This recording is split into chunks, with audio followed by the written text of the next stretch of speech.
Thanks so much, Dale. Thank you for that. You set me up really well. And Glenda and the ASPENBRAINLAB, thank you for inviting me and having a forum for us to talk about something which is pretty radical, disruptive, and I think out of the box. In fact, I think I'm so far out of the box, I can't even find the box anymore. So what I want to challenge us to think about is what Dale suggested, which is this is a condition, given what we know today, that is potentially reversible and treatable, and of course, preventable. And I just sort of had a nice conversation with a gentleman earlier who was running a venture fund who said, we're now focusing on prevention because we realize that all the treatments don't work and they're never going to work, so we're going to focus on prevention. And I said to him, well, I think the treatments that we've been using have not worked because we're thinking about the problem wrong. So I want to take you through this idea. And I began to first think about this probably 15, 20 years ago when I started treating patients who had physical problems who came to see me using this model of functional medicine or a systems approach, the medicine of why, the science of creating health, not so much treating disease. And I noticed that all their cognitive problems would get better. Depression, autism, ADD, memory issues, even dementia, Parkinson's. And I was like, well, what's going on here? And up to now, we have mostly thought of the brain as this isolated organ on the top of our shoulders that doesn't have much to do with what's happening south of the border here. But the truth is that not only does your mind affect your body, as you heard about this morning, like jumping in ice baths, you can control your body through your mind. The body also affects the mind and the brain. And that insight led me to sort of look down, how do we rethink our approach to the brain? Now, nobody wants to get a brain that looks like this, which is Alzheimer's. The question is, can we change that? Can we take someone who's got early dementia or mild cognitive impairment or SCI and actually do something about it? Now, I've had my own brain issues. When I was younger, I discovered all this because I had mercury poisoning from living in China and my brain broke. I recently a documentary recently online. It's called Broken Brain. You can go brokenbrain.com. It's an 8-part documentary which explores all these ideas in great detail. Dale's in it. And I began to talk about these issues because of my own brain damage. And I wasn't able to think, focus, do the things I normally wanted to do. And this was my brain, actually, after I'd already started fixing it, so I don't even know what it would look like when it was bad. And the areas I want you to focus on are, let's see, does this work? Is this working? Okay. Oh yeah. So look at these areas here, this holy part. That's not normal. This is a SPECT scan, which looks at function of the brain, not just structure. And then later, you can see this is repaired here in the brain. And the holes aren't there anymore, and it looks improved. And this is possible, I think, at any stage of life to change the function and the structure of your brain. Now, of course, everybody knows that we have a massive epidemic. We're spending lots of money.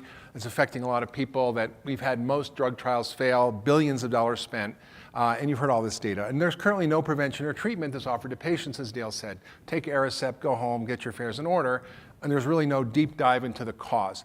And the reason we're in this state is because we're thinking about the problem wrong. We have a thinking problem, and it really resulted from Louis Pasteur, a brilliant scientist who came up with the discovery that there's microbes that cause disease. And those microbes cause a single disease. Pneumococcal pneumonia, pneumococcal bacteria cause pneumococcal pneumonia that's treated by penicillin. And this is a magic discovery that allowed us to cure these deadly diseases. The problem is we've been applying this model of infectious disease to chronic disease and going for the holy grail, which is why we spend billions and billions of dollars on treatments and drugs for Alzheimer's that have failed. Not just Alzheimer's, but heart disease, diabetes, cancer. Some of these things can be helpful, but they're treating the wrong end of the stick. This other problem is the naming problem.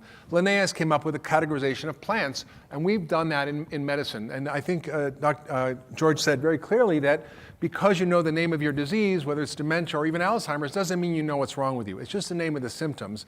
And we're looking at the symptoms and not the cause. So functional medicine is the medicine of why, not what disease you have, but why do you have it. And it's also looking at the mechanism.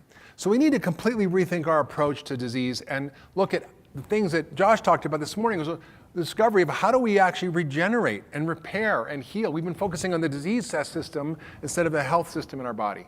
So how do you begin to think about what are those things that cause brain damage and get rid of them? And how do you put in those things that cause brain repair and healing and add those things in? That's the program Dale is talking about. That's the science of functional medicine. So the idea is, how do we fix our broken brain? By fixing our body first. And a lot of the things that Dale was talking about weren't things that are focusing on the brain, but they're focusing on our biology. And this was an article a number of years ago in JAMA, which basically said the concept of dementia is obsolete. It combines categorical misclassification, we categorize according to symptoms, with etiologic imprecision, meaning we don't focus on the cause. So because you have the diagnosis of Alzheimer's, it could have 5 or 10 different or 36 different causes. And by treating a drug with a single pathway, you're not going to find the answer to solving this problem. And functional medicine is really about looking at the roots of disease, looking at how our genes and environment interact to create imbalances in our system that then lead to the signs and symptoms of disease. Most of medicine is focused on the leaves and the branches, not on the roots and the trunk.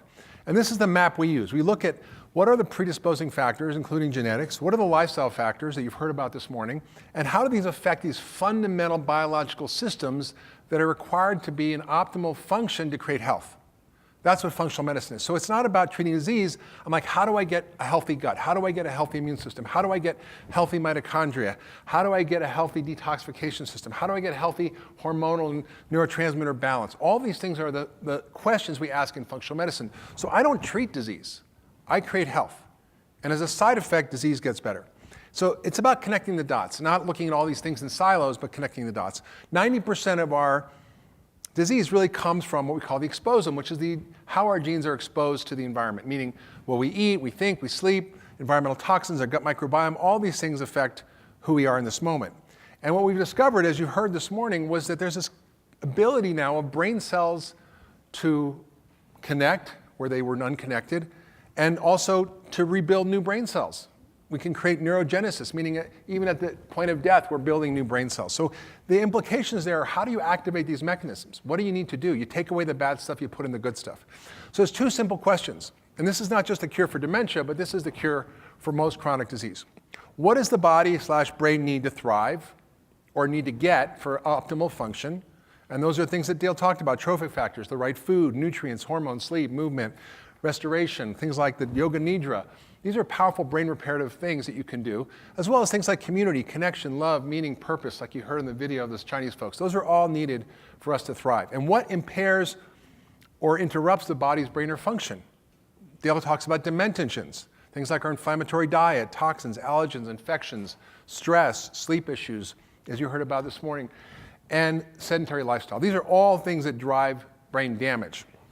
So when we begin to look at this, we see certain common principles around dementia. One is inflammation.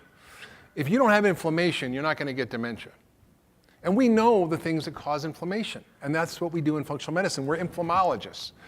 I heard from Rudy Tanzi that there are patients who die with a brain full of amyloid, completely clogged with amyloid, completely normal cognitive function.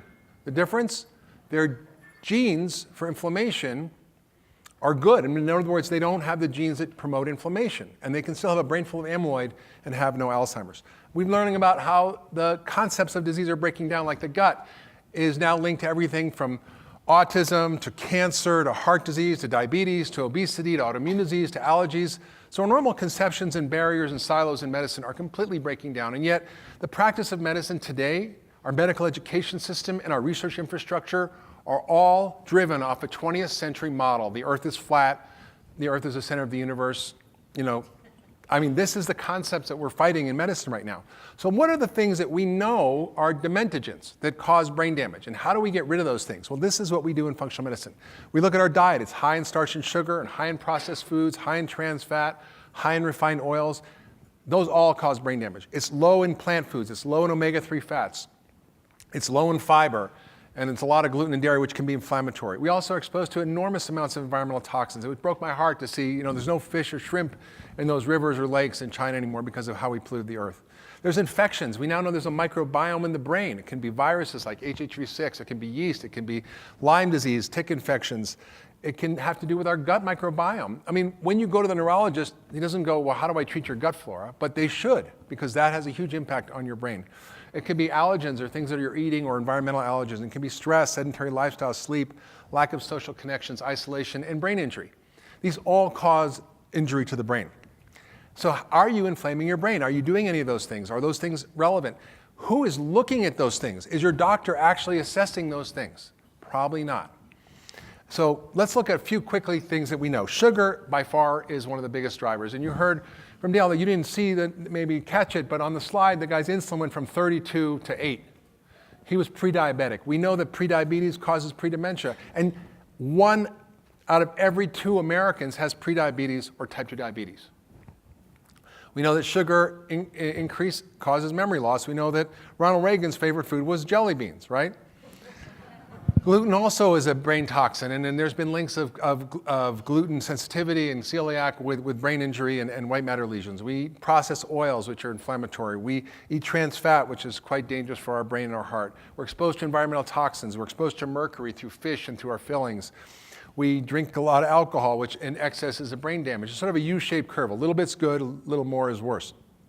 We're exposed to all 3,000 food additives in our food supply, including excitotoxins for the brain like MSG and aspartame. Aspartame putting the dye in diet since 1983.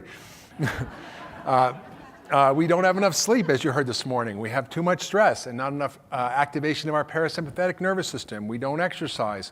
All these things drive brain injury. And of course, some medications like statins may be linked to neurologic issues as well as many others. Brain injury, obviously. So these are all things that we want to avoid. And of course, we now know that EMS and all the frequency you're exposed to also may have an impact. If you read your iPhone legal thing and you kind of dig down about the iPhone, it says don't put it near your head because it's dangerous. I'm not kidding. All right, so how do you then create brain repair and healing? And then I'm going to take you through a few cases to explain that. So here are the things that we know we have to do, which are the foundations of functional medicine. It's basically the RECODE program that Dale does, which is what are the things we do to actually create healing. One is we use food as medicine. So high fat, whole foods, plant-rich, not plant-based, plant-rich diet. And in extreme cases, ketogenic diets can be very helpful, which is 75% fat, 20+% protein, and about 5% carbs. It's a very extreme diet, but in extreme cases of things like dementia or type 2 diabetes, it can be radically effective. Intermittent fasting is a way to sort of activate a lot of the things like stem cells and lowering inflammation, increasing muscle mass, decreasing insulin resistance, which is basically eating between an 8-hour window and 16 hours of not eating.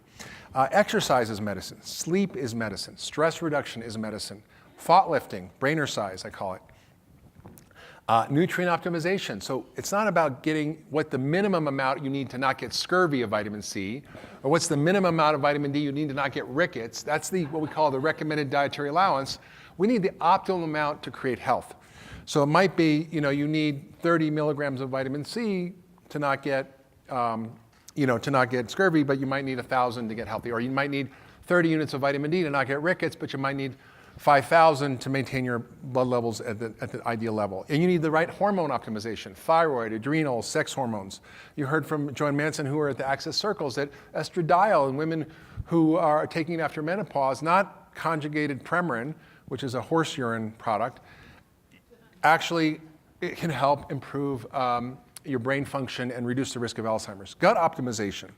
Detoxification, how do you optimize your gut, your ability to detoxify toxins and chemicals? How do you get rid of things like mercury? How do you optimize your mitochondria? These are the fundamental units of energy. You heard about ATP in sleep this morning. ATP is the thing that goes down as you get older. Kids bounce back really quickly from any insult. When you're older, you don't, because your mitochondria don't work as well. And there are ways to activate your mitochondria through unburdening it, yes, but also activating it through nutrients and newer things that we're doing like NAD therapy and mitochondrial nutrients like CoQ10 and lipoic acid. And of course, immune optimization, dealing with how do you get your immune system working. Maybe you do dunks in ice bath for an hour a day. I don't know. You heard that this morning. So this is the roof with 36 holes. You can't just treat one thing. This is the failure of thinking. We're treating one thing instead of treating everything. And doctors go, well, how do you know what works? Well, if I say to you, well, broccoli is good for you, so we're going to just give you 3 pounds of broccoli every day for a year and see what happens. You're going to get really sick, right? It might be good for you, but you have to do all the things that are necessary. So this is not a single cause. It's multiple things. And so how do we treat by cause and not by symptom or geography? We use this map, and we do a cognoscopy. Dale talked about this. This is exactly what it is. It's looking at your nutritional status. How many people, as doctors, are testing their omega-3 levels? How many are testing their mitochondrial function, looking at all the hormones. How many doctors actually test insulin? I mean, they'll ask, almost nobody had their insulin checked. It's probably the single most important predictor of heart disease, cancer, diabetes, and Alzheimer's, and your doctors aren't trained to look at it. We look at our immune status, allergens, inflammatory markers, looking for hidden infections, looking at our toxic load, environmental toxins like mold toxins, detox enzymes, looking at your mitochondria, looking at your gut, looking at sleep studies, as you heard about this morning, looking at your genetics, looking at neurocognitive testing, imaging, and maybe CSF fluid. So these are all things that can be done, but most doctors are not trained to identify these issues, to test them, and to interpret them. So this is really outside the box, but what Dale found through his research was all these things are in the literature, but they're not being applied. And there are things that I found clinically that I used to see the same results as Dale's having. So let's just talk about a few cases, and then we're gonna have a chance to have a conversation a little bit later. This is a woman I saw who was 76, diagnosed with MCI, or early cognitive impairment. She was on Crestor, she drank wine every night. Her mother had dementia. She had inflammation. So she had ANA, which is an autoimmune thing. She had a rash on her face. Hair was falling out, might be thyroid. She had a lot of tuna consumption, many dental fillings, and mold exposure. So these are toxic insults. So we take a different kind of history. We do a cognoscopy. We found she had nutritional deficiencies of B12 and folate and B6 and magnesium and D and zinc. And she had the gene that makes it difficult to metabolize folate. She also had low thyroid. She had adrenal function that was not optimized. She ate a lot of sushi and she had a lot of fillings, which absorbed in the body. We know that, for example, in Alzheimer's patients, you can measure the surface area of the amalgams in the mouth, and it correlates with mercury in the brain. And we know it's the most potent neurotoxin out there. So she had extremely high levels of mercury. She had ApoE3/4. She had mold exposure. She had mitochondrial issues on testing. She had food sensitivity. She had bad bugs growing in her gut, and she had a lot of inflammation. She had a high CRP. So what did we do? We didn't think that she had dementia. We just think she had all these dysfunctions that we were going to get back in balance by creating health. So we gave her a little bit of low-dose thyroid. We helped her adrenals get better. We adjusted her mercury toxicity. We found she had detox problems, B vitamin problems, mitochondrial problems, food sensitivities, gut issues, autoimmunity, inflammation, mold exposure. These are the problems she had. Now, if I take 10 other people with dementia, it might look very different. Some of the themes are similar, but it could be very different. So what do? We fixed the roof. We optimized her diet, low glycemic, low sugar, high fat, whole foods, phytonutrients, dairy-free, gluten-free, a lot of basic replacing the things she was missing in terms of the B vitamins and nutrients. We gave her a little thyroid support. We helped her detox system. We got her fillings out. We gave her IV glutathione, saunas, oral chelation.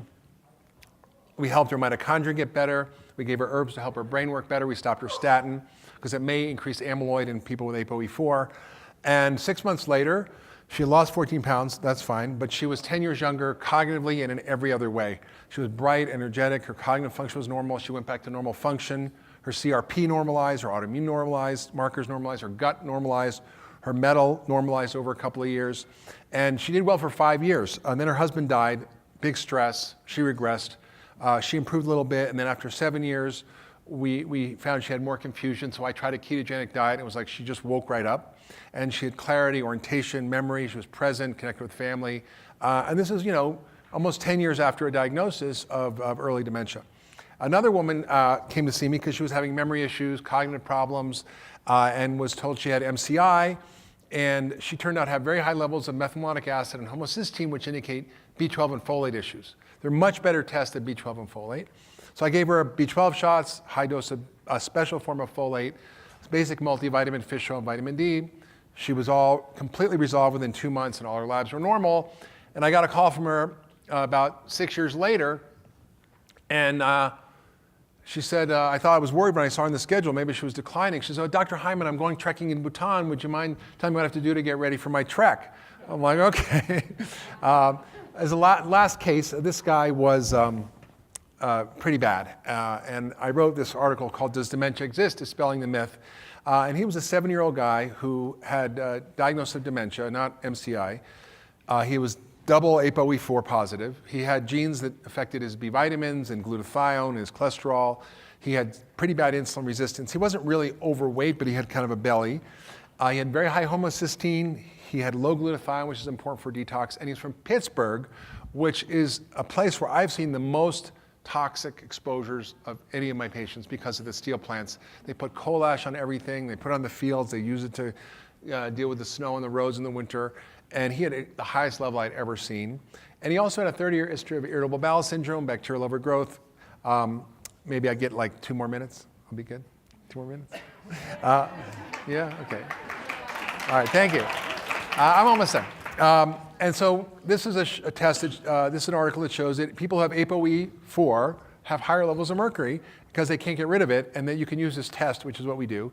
So we gave him, again, the same approach: low glycemic load diet, high fat, anti-inflammatory, get rid of the toxic triggers, his high carb diet, his gut imbalances, his mercury. We treated his gut overgrowth. We gave him a removal of his metals. We gave him a lot of phytochemicals from crucifers and vegetables and plant foods to help his detox. We gave him omega-3 fats. We gave him minerals to help detoxification. And we gave him B vitamins.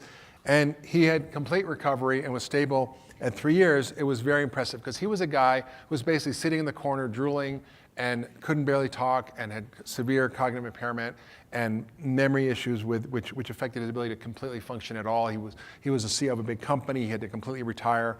And after his treatment, he went back to work and is engaged with his family again. This is a video, short video of him.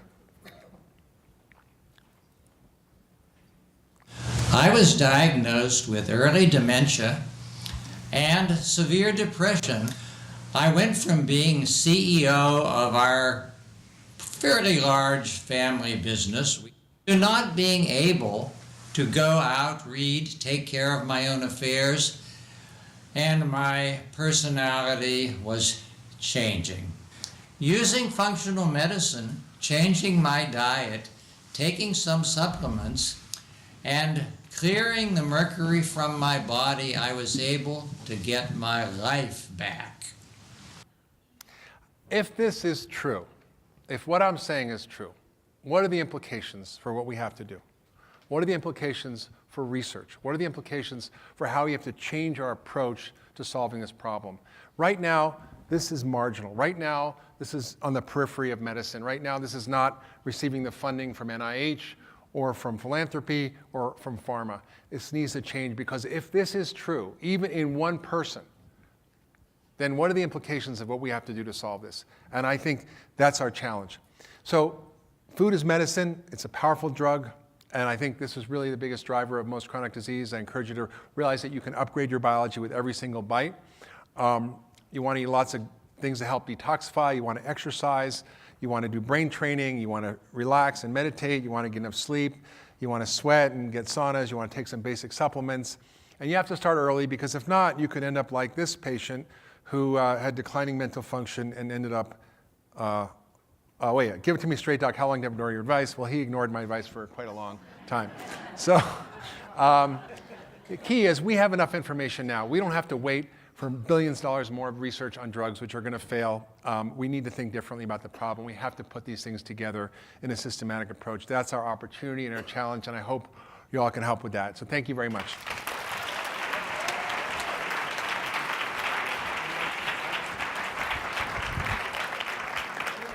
Thank you.